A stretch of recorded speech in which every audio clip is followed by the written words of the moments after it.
আপুরা সব হেল্প করতেছে সব কিছুভাবে। অ্যান্ড আমার ফিলিংস হচ্ছে অনেক ভালো, কারণ আমি জন্মের পর ফার্স্ট হচ্ছে এখানে ভোট দিতে আসছি। আমি ইউনিভার্সিটি সেকেন্ড ইয়ার এখন করতেছি। তো আর এই নির্বাচন পদ্ধতি কিন্তু আগের নির্বাচনগুলোর তুলনায়, যেমন ন্যাশনাল পর্যায়ে যে ইলেকশন হয় তাদের তুলনায় কিন্তু অনেকটা ভিন্ন। তো এইখানে একদম এমসিকিউ সিস্টেম, যেটা ওএমআর সিস্টেম পদ্ধতিতে নির্বাচন পদ্ধতি, এই পদ্ধতিতে নির্বাচন দিয়ে আমার সবথেকে ভালো লেগেছে।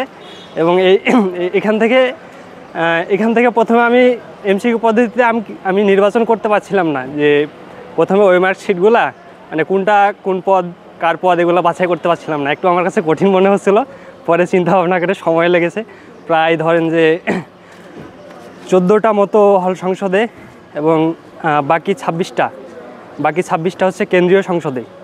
মোট 40টা ভোট দিয়ে আমার মানে সত্যি অনেক ভালো লাগছে, আনন্দ লাগছে। আসলে ভাই ওএমআর পদ্ধতিতে যখন প্রথমে আমি কেন্দ্রে ঢুকি, তো আমাকে যখন টিচাররা ব্যালট নং একটা করে দেওয়ায়, তো আমি আসলে দেখে অবাক হই যে এটা আমি কীভাবে কী করবো, কনফিউশনে পড়ি। যে আসলে আমি যখন ফার্স্ট টাইম আপনার 2023 ন্যাশনাল ইলেকশনে ভোট দিতে যাই, তো তখন আসলে আমাদের যে সিস্টেম যেটা ছিলমারা, কিন্তু এখানে এসে দেখি যে ওএমআর পদ্ধতি আমি জাস্ট একদম পুরা মানে অ্যাস্থেটিক একটা ব্যাপার। তো আসলে তারপরে যাই, যখন বুথে ঢোকার পরে যখন দেখি যে আসলে আমরা যে এমসিকিউ পদ্ধতিতে আপনার ভর্তি পরীক্ষা বা বিভিন্ন চাকরি প্রিলিমিনারি পরীক্ষা অ্যাটেন্ড করি, সেম ক্যাটাগরি।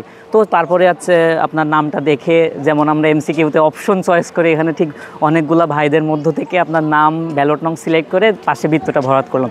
আসলে খুবই এক্সাইটেড আমি, আর মানে বিষয়টা খুবই ইউনিক লাগলো। আসলে 40টা ভোট, যখন আপনার হল সংসদে 14টা, ইভেন আপনার কেন্দ্রে 26টার মতো একটা হেভি ওয়েট ভোটার হিসেবে আমি যখন ভোটটা দিতে পারছি, আসলে আমার কাছে মানে মনে হচ্ছে যে একসাথে 40 জনকে আমি সিলেক্ট করছি। এটা যদি একটু টাফ ছিল ডিসিশনটা নেওয়া, তারপরেও আলটিমেটলি এক সময় নিয়ে ফেলছি, ইভেন ভালোভাবে ভোটটা দিছি। আসলে খুবই এক্সাইটেড।